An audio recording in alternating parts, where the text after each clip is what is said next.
Deer guys, black বুকের 200 most রিপিটেডের যে idioms and ফ্রেজেসগুলো ছিল তার মধ্যে আজকে এটা 3 নাম্বার ক্লাস। এর আগে দুটো ক্লাস করানো হয়েছিল, সেখানে কুড়িটা করে ইডিয়মস অ্যান্ড ফ্রেজ আলোচনা করা হয়েছে। আজকে 3 নাম্বার ক্লাসে সেই ক্ষেত্রে 41 থেকে শুরু করা হয়েছে। এগুলো কিন্তু যে কোনো চাকরির পরীক্ষার জন্য খুবই গুরুত্বপূর্ণ এবং বিভিন্ন পরীক্ষায় কিন্তু এগুলো কিন্তু বারবার এসে থাকে এগুলো কিন্তু। তো চলো প্রথমে আমরা দেখব কি বলছে, barking up the wrong tree. এই barking up the wrong tree এই ইডিয়ামসটার মানেটা কি হচ্ছে দেখো, trying to do something in a way that will not work. অর্থাৎ কি বলছে, তুমি ভুলভাবে বা ভুল উপায়ে বা ভুল জায়গায় চেষ্টা করে থাকা, এর মানে হচ্ছে barking up the wrong tree. ঠিক আছে, বার্কিং আপ মানে ঘেউ ঘেউ করা, দ্য রং ট্রি মানে ভুল গাছে ঘেউ ঘেউ করছে একটা কুকুর। ঠিক যেমন হচ্ছে ধরো নাও কথার কথা, তোমার তোমার বইটা একটা দরকার, যেখানে বইটা তুমি রান্নাঘরে বা ফ্রিজে খুঁজছো, আসলে বইটাকে তো আর ফ্রিজে খুঁজে পাওয়া যাবে না। হ্যাঁ, সেটাকে খুঁজে পাওয়া যাবে তোমার পড়ার টেবিলে। তো তুমি যদি ভুল জায়গায় বা ভুল উপায়ে ভুলভাবে আর কি যদি চেষ্টা করে থাকো, তাহলে সেটা তো নিরর্থক চেষ্টা হবে। হ্যাঁ, বেকার চেষ্টা করা হবে। তো সেটা বোঝাতেই কিন্তু barking up the wrong tree, বা ভুল লোককে তুমি প্রশ্ন করেছো বা ভুল জায়গায় তুমি সেটা গিয়ে গেছো। ঠিক আছে, তো লাইব্রেরিতে বই পাওয়া যায়, তুমি এবার যদি মুদিখানার দোকানে গিয়ে বই কিনতে যাও, তাহলে সেটাও হচ্ছে ব্যাপারটা, এখানে একটা ভুল হয়ে গেল। অর্থাৎ যাকে প্রশ্ন করলে উত্তরটা পাওয়া যাবে, সে তাকে প্রশ্ন না করে তুমি অন্য কাউকে প্রশ্নটা উত্তরটা করছো, সেইটা বোঝাতে barking up the wrong tree এটা বোঝানো হয়। তো trying to do something in a way that will not work, যেটা কোনো কাজের নয়, বেকার আর কি বলতে পারো, ফালতু কিছু, এরকম কিছু বলতে। ক্যাচ রেড হ্যান্ডেড, নেক্সট দেখো কি বলছে, catch red handed. Red handed মানে কি দেখতে পারার কথা, খুবই তোমরা জানার কথা, খুবই ইম্পর্টেন্ট একটা। ক্যাচ রেড হ্যান্ডেড মানে হচ্ছে তোমাকে হাতে নাতে ধরে ফেলা। বাংলা হচ্ছে, ধরো না কেউ ইললিগাল কিছু করছে, তাকে তুমি তো ঘুষ নিচ্ছে, ধরো না পুলিশ সেইখানে ঘুষ নিচ্ছে, তুমি তাকে মিডিয়া সেখানে হাতে নাতে ধরে ফেললো, সেই ব্যাপারটা আর কি। ক্যাচ রেড হ্যান্ডেড মানে হাতে নাতে ধরে ফেলা। To catch someone doing something illegal, যাকে ইললিগাল কিছু করতে গিয়ে তাকে ধরে ফেলা, সেই ক্ষেত্রে সেটাকে বলা হচ্ছে এখানে ক্যাচ রেড হ্যান্ডেড। নেক্সট দেখা হচ্ছে full of beans. Full of beans মানে হচ্ছে কিন্তু প্রাণবন্ত, একদম উচ্ছ্বাস, এনার্জেটিক, যার ইংরেজি মিনিং হচ্ছে এনার্জেটিক, লাইভলি, এনার্জেটিক। তারপরে হচ্ছে ফুল অফ এনার্জি, যেটাকে যেমন বিরাট কোহলি কি হচ্ছে সবসময় একদম এনার্জেটিক প্লেয়ার, মেসি ফুটবলার যেমন, তারপরে রোনাল্ডো, এরা কি হচ্ছে একদম এনার্জেটিক প্লেয়ার। যেন কোনো অ্যাথলেটিকরা যেমন এনার্জেটিক হয়, ঠিক তেমনি তারা হচ্ছে কি এনার্জেটিক, এরকম প্রাণবন্ত, চঞ্চল, প্রাণোচ্ছল বলতে পারি, একদম উদ্যমী, এসব কিছু আমরা বাংলা মানে বলতে পারি। নেক্সট দেখা, give up piece of mind. Give up piece of mind means হচ্ছে খুব তাকে বকাঝকা করা, একবার প্রচণ্ড বকে দেওয়া, সেটাকে বলা হচ্ছে give a piece of mind. মানে টু রিবিউক সামওয়ান স্ট্রংলি মানে খুবই প্রচণ্ড বকা দেওয়া, সেটাকে বলা হচ্ছে give a piece of mind. Next হচ্ছে কি দেখো, in a nutshell. In a nutshell means হচ্ছে কি ব্রিফলি বা কনসাইসলি এক্সপ্রেস, ব্রিফলি, সংক্ষেপে। তুমি একটা কিছু বলছো যে তোমার কালকের কী কী হয়েছে সেগুলোকে আমাকে একটু বলো, তুমি শুনতে চাচ্ছ তোমার বন্ধুর কাছ থেকে, তো সংক্ষেপে বলো। তুমি সেই সংক্ষেপে বলতে গিয়ে যে, বা কোনো একটা গল্প সংক্ষেপে বোঝাতে যাচ্ছ, কোনো একটা কবিতা বা গল্প পড়লে সেটা তুমি সংক্ষেপে বোঝাতে যাচ্ছ, সেই বোঝানোর ব্যাপারটাকে সংক্ষেপে বলাটাকে বলা হচ্ছে ইন আ নাটসেল, মানে সংক্ষেপে বলা, ব্রিফলি কনসাইসলি মানে ছোট করে বলা। ঠিক আছে, এটা হচ্ছে দেখো sit on the fence. Sit on the fence, দেখো সিট মানে বসে থাকা, ফেন্স মানে কি হচ্ছে বেড়া, বেড়ার মাঝে বসে থাকা। তাকে বেড়া কওয়া থাকা, একটা ওপার একটা এপার থাকে, মানে বেড়ার তুমি মাঝে বসে আছো মানে এপারেও যেতে পারছো না, ওপারেও আসতে পারছো না, এইরকম ব্যাপারটা। মানে কোনো সিদ্ধান্ত তুমি কোনটা নিবে এটা ঠিক করতে না পারা, মানে সিদ্ধান্তহীনতায় ভোগা বলতে পারি। যেমন ধরে নাও বউ আর শাশুড়ির মধ্যে ঝগড়া হচ্ছে, তুমি সেখানে এবার তুমি তোমার মায়ের দিকে তোমার সাপোর্ট করবে নাকি বউয়ের দিকে সাপোর্ট করবে, সেটা তোমার ঠিক করতে পারছো না। ধরে নাও তোমার একটা সিদ্ধান্ত নেওয়ার ক্ষেত্রে এরকম হয়েছে যে তুমি এইটা করবে নাকি ওটা করবে, কোনোটাই সিদ্ধান্ত নিতে পারছো না যে সঠিক এটা করলে ভালো হবে না ওটা করবে, এরকম একটা পজিশন বা এরকম একটা সিচুয়েশন যে অবস্থাটা, সেটাকে বলে sit on the fence. Means হচ্ছে কোনো সিদ্ধান্ত করতে না পারা, যে এটা করবো নাকি ওটা করবো। তো not to take sides in dispute, এটা কোনো একটা বিবাদ হয়ে গেছে, একটা ঝামেলা হয়ে গেছে, সেখানে কোনটা করবে ঠিক সেটা বুঝতে পারছো না। রিমেইন আনডিসাইডেড অর আনসিওর, সেটা নিশ্চিত করতে পারছো না, আনডিসাইডেড হচ্ছে এরকম।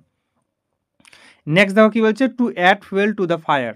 Two add fuel to the fire মানে কি, অ্যাড ফুয়েল মানে কি আগুন, টু ফুয়েল মানে হচ্ছে জ্বালানি, আর ফায়ার মানে আগুন, মানে আগুনে আরও জ্বালানি যাওয়া, আগুনে তেল দেওয়া মানে ব্যাপারটা আর কি।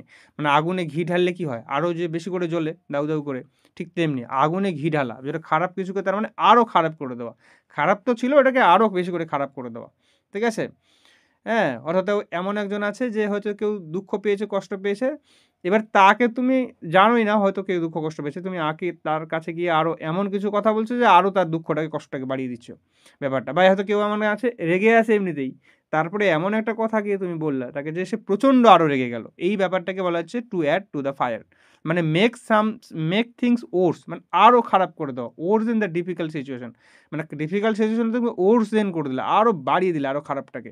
এই যে ব্যাপারটা আগুনে ঘি ঢালা, যেটাকে আমরা বলি, সেটাকে বলা হচ্ছে to add fuel to the fire, এর হচ্ছে মিনিং। নেক্সট দেখো, to keep the wolf away from the door. দেখো এটা ভালো করে বোঝো, to keep the wolf, wolf মানে নেকড়ে, অ্যাওয়ে ফ্রম দ্য ডোর মানে দরজা থেকে নেকড়েকে দূরে রাখা।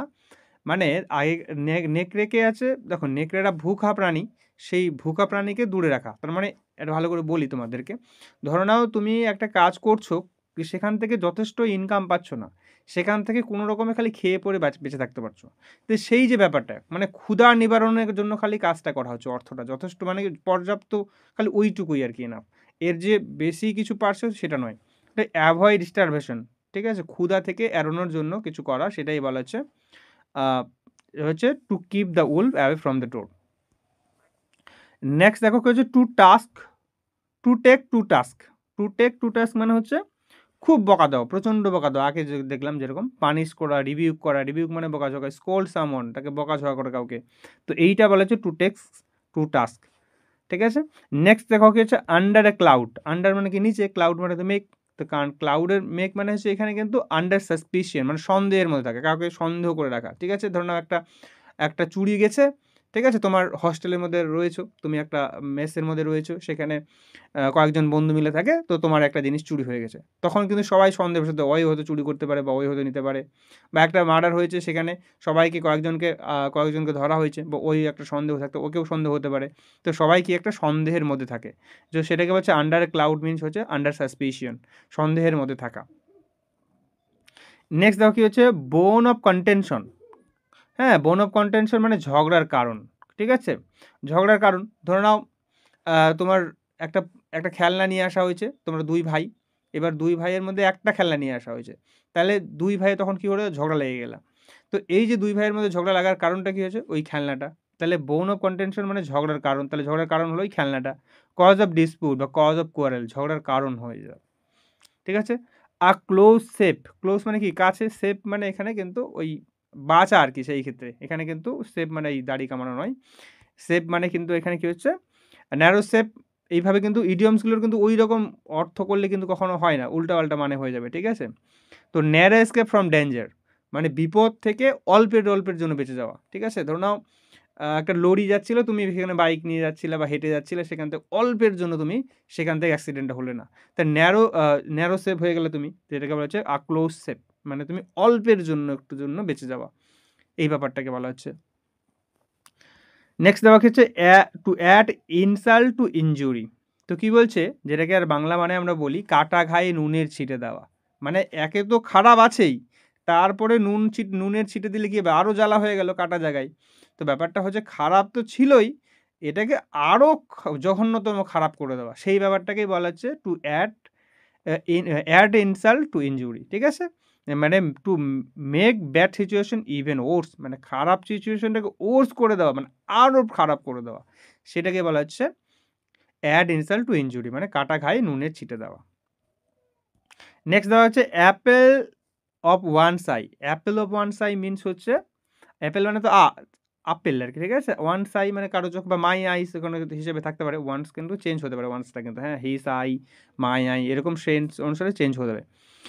তো Apple of one Sai means হচ্ছে কি চোখের মণি, চোখের মণি মানে খুব তাকে ভালোবাসে, ঠিক আছে। কোনো যেন একটা মা তার মেয়েকে খুব ভালোবাসে, তাহলে মা একটা তার মেয়ে হচ্ছে তার কি চোখের মণি যেন, ঠিক আছে। চোখের মণি মানে খুব ভালোবাসে তার জিনিসটাকে, মানে very dears, someone very precious, তার কাছে খুবই মূল্যবান, তাকে খুব ভালোবাসে, খুব পছন্দ করে, এই ব্যাপারটাকে হচ্ছে বোঝাতে আমরা অ্যাপেল অফ ওয়ান সাই, ঠিক আছে, ব্যবহার করি। তারপরে দেখো এটা তো পারার কথা বুঝেই যাচ্ছ তুমি। অ্যাট স্নেইলস পেস, স্নেইল মানে কি শামুক, শামুক পেস মানে গতিতে, শামুকের গতিতে। শামুক কীভাবে চলে? অত্যন্ত ধীর গতিতে চলে। তাহলে অল্প একটু জায়গায় যেতে প্রচুর সময় লাগে। মানে এটাকে তাহলে কী হচ্ছে, খুব ধীরে ধীরে, মানে খুব ধীরে ধীরে হচ্ছে কাজটা বোঝাতে কিন্তু অ্যাট স্নেইলস পেস কথাটা ব্যবহার করা হয়। মানে very do something very slowly, খুবই ধীরে ধীরে করাটাকেই বোঝাতে এই স্নেইলস পেসটা ব্যবহার করা হয়। নেক্সট দেখো কি বলছে, ব্যাড ব্লাড। ব্যাড ব্লাড মানে দেখা যাচ্ছে ব্যাড মানে কি, খারাপ, রক্ত, ব্লাড মানে তো রক্ত, তাহলে খারাপ রক্ত মানে কি, রক্তের সম্পর্কটা খারাপ হয়ে যাওয়া। রক্তের সম্পর্ক খারাপ হয়ে যাওয়া তার মানে কি হচ্ছে, শত্রুতার মধ্যে, হ্যাঁ, তার মধ্যে দুশ্মনী তৈরি হবে, তার মধ্যে যে একটা খারাপ মনোভাব তৈরি হবে, যে এনমিটি মানে শত্রুতা হতে পারে, ইল ফিলিং একটা খারাপ মনোভাব থাকতে পারে, অ্যাংরি ফিলিং রেগে যাওয়ার একটা মনোভাব, সেই ব্যাপারটা কিন্তু থাকতে পারে। ব্যাড ব্লাড মিনস হচ্ছে কি, আছে শত্রুতা বলতে পারো, এনমিটি, যে খারাপ একটা সম্পর্ক তৈরি হয় সেটাকে, ঠিক আছে, সেটা বোঝাতে কিন্তু ব্যাড ব্লাডটা ব্যবহার করা হয়। But wet behind the ears, but wet behind the ears means হচ্ছে কি, দেখো সবসময় এইগুলোর মিনিং দেখলে হয় না, ঠিক আছে। ইয়ার্স মানে তো কান, ওয়েট মানে ভিজে, কানের be wet behind the ears, এর বাংলা মানে যদি বলি আমরা, এর অর্থ যদি বলি অনভিজ্ঞ বা আনাড়ি বা অদক্ষ, যে হচ্ছে এক্সপেরিয়েন্স নয়, তাকে কি বলা যায়, ইনএক্সপেরিয়েন্স বলবো আমরা। অদক্ষ যে এক্সপেরিয়েন্স নেই। নট সো ট্রেন্ড মানে যে দক্ষ সেটা নয়, ট্রেন্ড নয়, আসে ইম্মেচিওর সে। এইটা বোঝাতে আমরা কি বলবো, be wet behind ears means হচ্ছে আনাড়ি বা অদক্ষ, এসব কিছু বুঝবো আমরা। নেক্সট দেখো, both of the best of both worlds. Best of both worlds means হচ্ছে দুই দিক থেকে লাভবান হওয়া। দুদিক থেকে লাভবান হওয়া কেমন, ধরে নাও এক ব্যক্তি সে চাকরিও করছে আবার ব্যবসাও করছে, তাই চাকরির লাভও খাচ্ছে আবার ব্যবসার লাভও খাচ্ছে, সে দুদিক থেকেই লাভবান হচ্ছে, বা সে দুটো কাজ একসাথে করছে, সে মানে হয়তো এখান থেকেও লাভ পাচ্ছে ওখান থেকেও লাভ পাচ্ছে, সেই দিক থেকে আর কি, ঠিক আছে। এই যে লাভটা, এই যে হওয়াটা, সেটা ভালো, দুটো দিক থেকেই যে সে সুবিধা পাচ্ছে, সেই ব্যাপারটা বোঝাতে বেস্ট অফ বোথ ওয়ার্ল্ডস এই ইডিয়ামসটাকে ব্যবহার করা হয়।